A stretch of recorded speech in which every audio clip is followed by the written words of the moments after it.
সংগ্রামী আমির, ভাষা সৈনিক, কেয়ারটেকার সরকার ফর্মুলার রূপকার, বিশ্বের শত কোটি নির্যাতিত নিপীড়িত মজলুম মানুষের নয়নমণি, নন্দিত জননেতা অধ্যাপক গোলাম আজম, অধ্যাপক গোলাম আজম।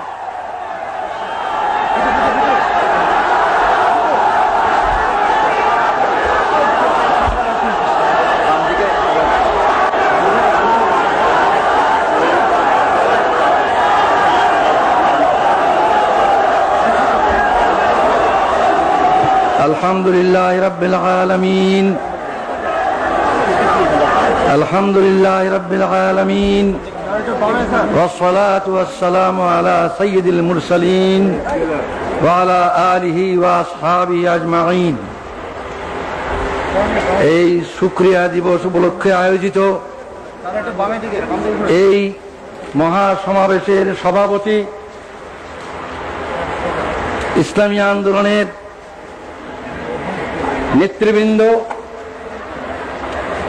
আর আমার প্রিয় সংগ্রামী দেশবাসী, আসসালামু আলাইকুম ওয়া রাহমাতুল্লাহ।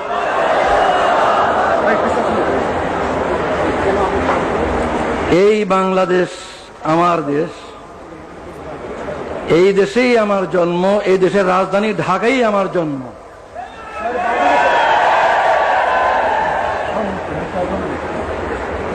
জন্মগত নাগরিকত্ব আল্লাহর দান।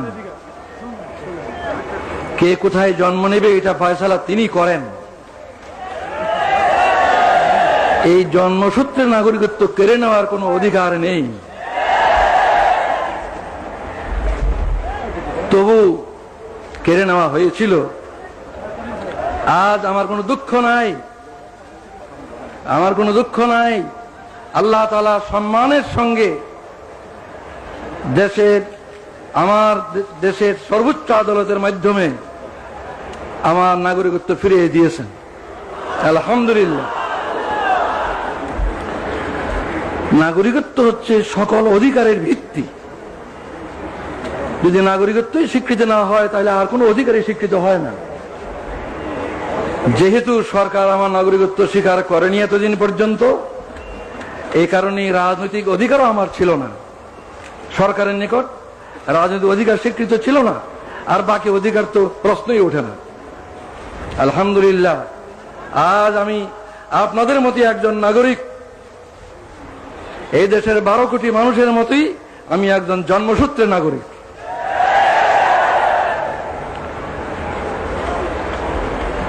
আজ 23 বছর পর আমার প্রিয় দেশবাসীর সামনে হাজির হওয়ার আমার সৌভাগ্য হলো। 23 বছর পূর্বে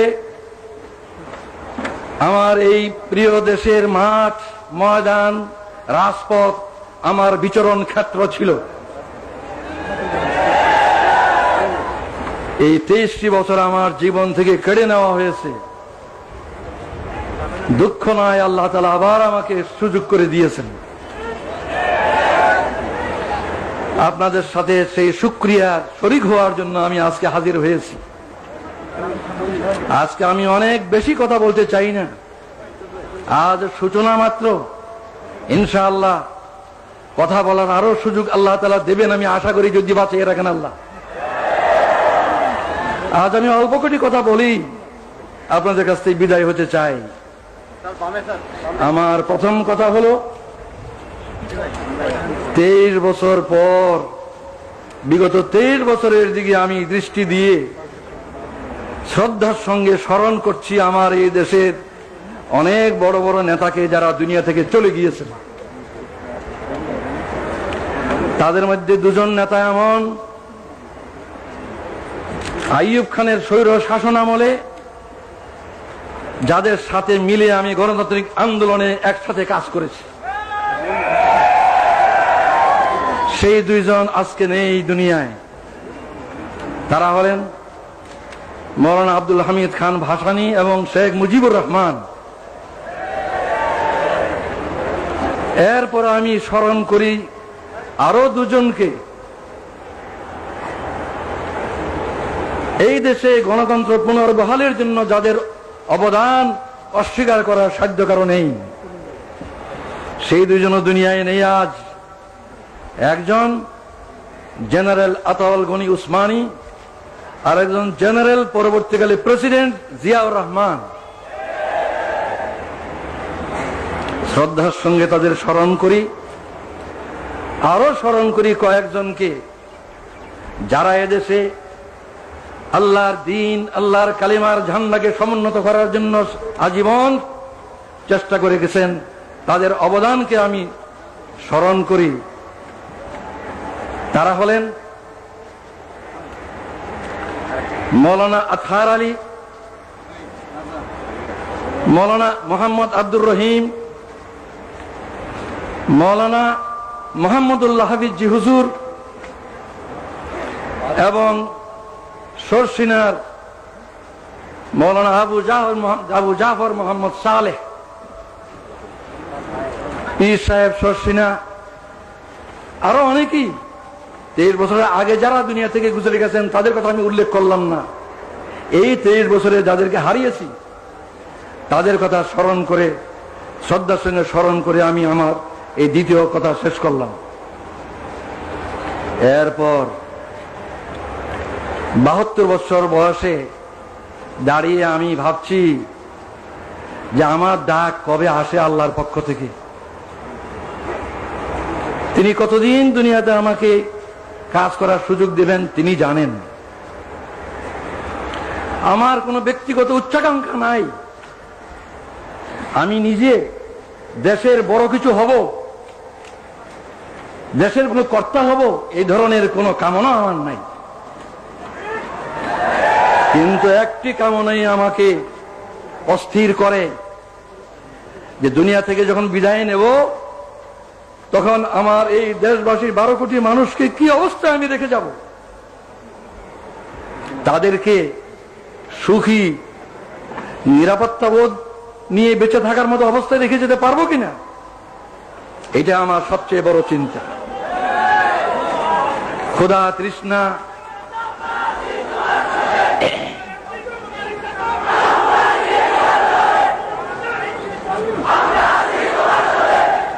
আমার এই সাধনা, এই চিন্তা কিভাবে এই দেশের স্বাধীনতা সার্বভৌমত্ব থেকে হেফাজত করা যাবে আর কিভাবে এই দেশের জনগণকে সুখী করা যাবে।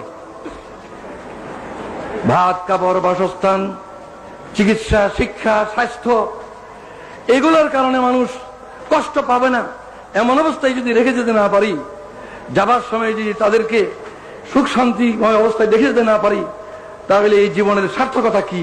এটি আমার একমাত্র ধান্দা। এই কথাটা চিন্তা করা সহজ, কাজটি সবচেয়ে কঠিন। কিভাবে আমাদের এই দেশের লোক এই দুর্নাম থেকে মুক্তি পাবে যে এই দেশ নাকি গরিব এবং ভিক্ষুকের দেশ, সারা দুনিয়ায় এই বদনামের বোঝা আমরা বয়ে বেড়াচ্ছি। এই দেশের লোকের উন্নতি হোক, এই দেশের লোকের এই বদনাম ঘুচুক, এটি আমার সবচেয়ে বড় সাধনা, সবচেয়ে বড় কামনা। এই বিরাট কাজটি এমনি এমনি হবে না, কোন এক দলের পক্ষে সম্ভব হবে না, কোন দলীয় সরকার একলা পারবে না, অনেক সমস্যা। তাই আমি মনে করি যে এই বিরাট কাজটি করা তখনই সম্ভব হবে যদি আমরা রাজনৈতিক ভেদাভেদ, বিদ্বেষ, হিংসা, সন্ত্রাসী রাজনীতি এবং এজিটেশনাল পলিটিক্স, উত্তেজনাপূর্ণ রাজনীতি ইত্যাদি ক্ষান্ত করে সুস্থ রাজনীতি আমরা সবাই করতে রাজি হই। আমি মনে করি যে দেশ গড়ার চিন্তা ভাবনা যাদের আছে তারাই রাজনীতি করেন, আর রাজনীতির ময়দানে যারা নেতৃত্ব দিচ্ছেন তাদের চেষ্টা সাধনের উপরই এই জনগণের ঐক্য নির্ভর করে। জনগণের মধ্যে বিভেদ সৃষ্টি করে কোনো নেতৃত্ব সফল হবে না। জনগণের মধ্যে ঐক্য সৃষ্টি করেই সত্যিকার ভাবে দেশের কল্যাণ করা সম্ভব। এই ঐক্যের জন্য আসুন আমরা সকলে চেষ্টা করি। অতীতের বহু উত্থান পতন হয়েছে, রাজনীতির অঙ্গনে বহু উত্থান পতন হয়েছে। আসুন আমরা ওইসব অতীতের দুঃখের কথাগুলি ভুলে যাই। আমরা যারা রাজনীতি ময়দানে আছি, আসুন একসাথে বসি, ভাব বিনিময় করি। দেশের সমস্যা অজানা নয়, সবারই কাছে আমাদের জানা। আসল কথা সমাধানের পথ কি, কিভাবে সমাধান করব, এই সমাধানের জন্য আসুন একসাথে বসি, একসাথে চিন্তা করি, মতের বিনিময় করি। আমরা ঐক্যবদ্ধভাবে চেষ্টা করা ছাড়া এই বিরাট কাজ কিছুটি সম্ভব নয় বলে আমি বিশ্বাস করি। আমি দেশবাসীর সকলের কাছে এই কামনা করি যে আপনারাও দোয়া করেন। আমি এই চেষ্টাই করতে চাই, প্রতিটি রাজনৈতিক নেতার দুয়ারে দুয়ারে আমি যেতে চাই, প্রতি নেতার কাছে আমি ধৈর্য দিতে চাই। আসুন আমরা দেশকে গড়ি একসাথে মিলে। এই ঐক্য ছাড়া এই দলীয় কর্তৃত্ব, নেতৃত্ব, এগুলি নিয়ে আমরা ঝগড়া করতে পারবো, কিন্তু দেশ গড়তে পারবো না। এগুলি নিয়ে আমরা মারামারি কাটাকাটি করতে পারবো, কিন্তু জনগণকে সুখ শান্তি দিতে পারবো না। আমি আর বেশি কথা বলতে চাই না। এখানে একটা গুরুত্বপূর্ণ কথা আমি বলতে চাই, সেটা হচ্ছে রাজনীতির ময়দানে যারা কাজ করেন, বিভিন্ন দলের মধ্যে মতের পার্থক্য থাকা খুবই স্বাভাবিক, এবং এই পার্থক্যের কারণে রাজনৈতিক সিদ্ধান্ত ভিন্ন ভিন্ন হয়। বিভিন্ন দলের বিভিন্ন রকম রাজনৈতিক সিদ্ধান্ত হয়, এবং এক দলের সিদ্ধান্ত আরেক দলের নিকট গ্রহণযোগ্য হয় না। এটা হয়েই থাকে, এটা স্বাভাবিক। এই কারণে আমাদের মধ্যে যে দূরত্ব পারস্পরিক, এই দূরত্ব দূর করতে হবে। আর দূর করার পথ এটাই যে অতীতকে ভুলে যাওয়া। আমার বিরুদ্ধে যারা ব্যাপক অপপ্রচার করেছেন বহু বছর থেকে, আমি তাদের অপপ্রচারকে কিছুই মনে করি না। তাদের বিরুদ্ধে আমার কোনো বিদ্বেষ নাই, আমি তাদের বিরুদ্ধে কোনো অভিযোগ করব না। তাদেরকে আমি অনুরোধ করব, আসুন আমরা একসাথে মিলে দেশ গড়ার চেষ্টা করি। আমারও যদি কোনো ভুল হয়ে থাকে, ইচ্ছাকৃতভাবে দেশের এবং জনগণের ক্ষতির কোনো চেষ্টা আল্লাহর রহমতে আমি কোনোদিন করিনি। যা ভালো বুঝেছি দেশের জন্য, জনগণের কল্যাণের জন্য করেছি। এরপরেও মানুষের ভুল হয়, ভুল হতে পারে। কেউ আমার কোনো কাজকে ভুল মনে করতে পারেন, সাধারণত তাদেরকে আমি দোষী বলবো না। নবী ছাড়া কে দোষী নয়, দোষ কম বেশি সবারই আছে। তাই যারা আমার কোনো কাজকে ভুল মনে করেছেন, আমার কোনো কাজে অসন্তুষ্ট হয়েছেন, আমার কোনো কাজে ব্যথিত হয়েছেন, দুঃখ পেয়েছেন, আমি তাদের সবার কাছে জানাচ্ছি, আপনাদের এই বেদনার সঙ্গে আমি শরীক, আমিও দুঃখিত। আমি আল্লাহর কাছে দোয়া করি যাতে আমি বাকি জীবন যা কিছু করি কারো মনে দুঃখ না দিই, কারো মনে দুঃখ না আসে এমন ভাবে যেন আমি কাজ করতে পারি। আপনারাও এই দোয়া করুন। সর্বশেষে যে ঐক্যের কথা আমি আজ বলছি, এই ঐক্যের তো ভিত্তি চাই। ঐক্যের কথা সকলেই বলেন, অনেকেই বলেন, কিন্তু ঐক্যের একটা ভিত্তি প্রয়োজন। বিনা ভিত্তিতে ঐক্য কিছুর উপরে দাঁড়াবে? আমার দৃষ্টিতে ঐক্যের ভিত্তি দুটো, একটা রাজনৈতিক ঐক্য আর একটা আদর্শিক ঐক্য। রাজনৈতিক ঐক্য, আদর্শিক ঐক্য, এই দুটো ঐক্যের ভিত্তিতে আমরা এই দেশের 12 কোটি মানুষকে ঐক্যবদ্ধ করতে পারি। রাজনৈতিক ঐক্য মানে হচ্ছে এই বাংলাদেশের যে সীমানা, এই সীমানার ভিতরে যে বাংলাদেশ, এই বাংলাদেশের স্বাধীনতা সার্বভৌমত্বকে হেফাজত করতে হবে। অত্যন্ত বেদনার সঙ্গে লক্ষ্য করছি, বিদেশ থেকে এসে কিছু লোক আমাদের দেশে এই কথা বলার সাহস পায় যে 47-এর সীমানা উঠাই দিতে হবে। 47 সীমানা উঠিয়ে দিলে বাংলাদেশ কোথায় থাকবে? 47 ভারত ভাগ করে যে সীমানা ঠিক করা হয়েছিল, সেই সীমানায় কি বাংলাদেশের সীমানা নয়?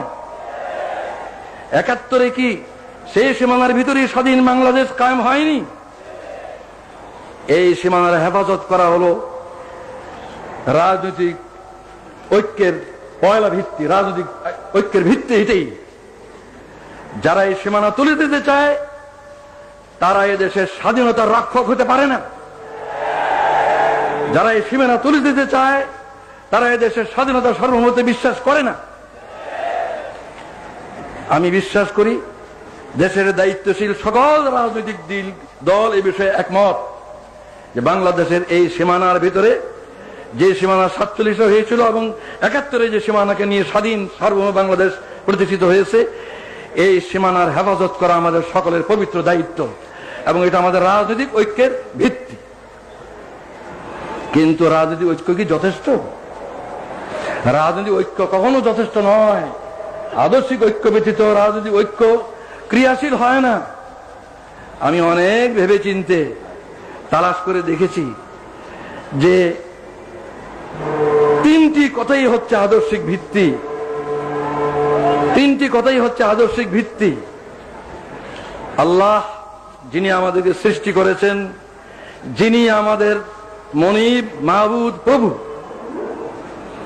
সেই আল্লাহ ঐক্যের আদর্শিক ঐক্যের পয়লা ভিত্তি। সেই আল্লাহ মানব জাতির দিশারি হিসাবে, পথ প্রদর্শক হিসাবে তার রসুলকে পাঠিয়েছেন, যুগে যুগে রসুলগণকে পাঠিয়েছেন। সর্বশ্রেষ্ঠ রসুল মোহাম্মদ রাসূলুল্লাহ সাল্লাল্লাহু আলাইহি ওয়াসাল্লাম হচ্ছে দ্বিতীয় আদর্শিক ভিত্তি। তৃতীয় আদর্শিক ভিত্তি হচ্ছে আল কোরআন, যা মানব জাতির জীবন বিধান আল্লাহর পক্ষ থেকে রসুলের মাধ্যমে এসেছে। এই আল্লাহর রসুল এবং আল্লাহর কোরআন এর কোনটাই জামাত ইসলামীর দলীয় সম্পদ নয়। এই তিনটার কোনটাই কোন দেশের কোন দলের তাদের নিজস্ব সম্পদ নয়। এই সম্পদের ভিত্তিতে আমাদের মধ্যে ঐক্য না হওয়ার আমি কোনো কারণ দেখি না। আমি অত্যন্ত আনন্দ বোধ করি যে আমাদের দেশে প্রধান দলগুলির নেতৃবৃন্দ তারা মুসলিম। আমাদের দেশের প্রধান দলগুলির নেতৃবৃন্দ মুসলিম। তারা নামাজ পড়েন, হজ করেন, কোরআনকে তারা অস্বীকার করতে পারেন না। নামাজ, রোজা, হজ এগুলি কোরআনেই আছে, তারা এগুলি করেন। সুতরাং আমি কি করে মনে করবো তারা কোরআনকে পছন্দ করেন না? নিশ্চয়ই তারা কোরআনকে বিশ্বাস করেন। তাই আমি এই আকুল আবেদন জানাই, রাজনৈতিক ঐক্যের ভিত্তি বাংলাদেশের সার্বভৌমত্ব এবং স্বাধীনতাকে রক্ষা, আর আদর্শিক ভিত্তি হচ্ছে আল্লাহর প্রতি দৃঢ় বিশ্বাস এবং আস্থা, যেটা আমাদের বাংলাদেশের শাসনতন্ত্রে আছে। দ্বিতীয় মুহাম্মদ রাসূলুল্লাহ সাল্লাল্লাহু আলাইহি ওয়াসাল্লামের নেতৃত্ব, তৃতীয় কোরআনের বিধান। এই ঐক্যের ভিত্তিকে যদি আমরা গ্রহণ করি, কাল থেকে আমরা দেশ গড়ার কাজ শুরু করতে পারি। আমি বিদায়ের আগে জনাব আব্বাস আলী খান সাহেব, যিনি এতদিন ভারপ্রাপ্ত আমির হিসাবে এই ভার বহন করেছেন, তিনি আমার চেয়ে 7 বছরেরও বয়সে বেশি। আমি 72 আর উনি 79। এই বয়সে উনি যে বিরাট দায়িত্ব পালন করেছেন, আমার কাঁধের বোঝা তার কাঁধে নিয়ে যে দায়িত্ব পালন করেছেন, সেজন্য এই সক্ষমতার জন্য আমি আল্লাহর শুকরিয়া জানাই। আমি তাকে মুরব্বী মনে করি বয়সের দিক দিয়ে। আমি তাকে অনুরোধ জানাই যে তিনি আমার জন্য দোয়া করবেন, যেন আমার বাকি জীবন এই দেশের কল্যাণের জন্য, এই দেশের জনগণের সমৃদ্ধি উন্নতির জন্য, সুখ শান্তির জন্য ঠিক মতো কাজ করতে পারি। আর জাতীয় ঐক্য সৃষ্টির জন্য যে আমি নিয়ত করেছি, সেই নিয়ত যেন আল্লাহ তাআলা আমার পুরা করেন। এই দোয়া করার আবেদন জানিয়ে আমি বিদায় নিচ্ছি এই বলে, আল্লাহু আকবার, বাংলাদেশ জিন্দাবাদ, জামাতে ইসলামী জিন্দাবাদ। খোদা হাফেজ। আসসালামু আলাইকুম ওয়া রাহমাতুল্লাহ।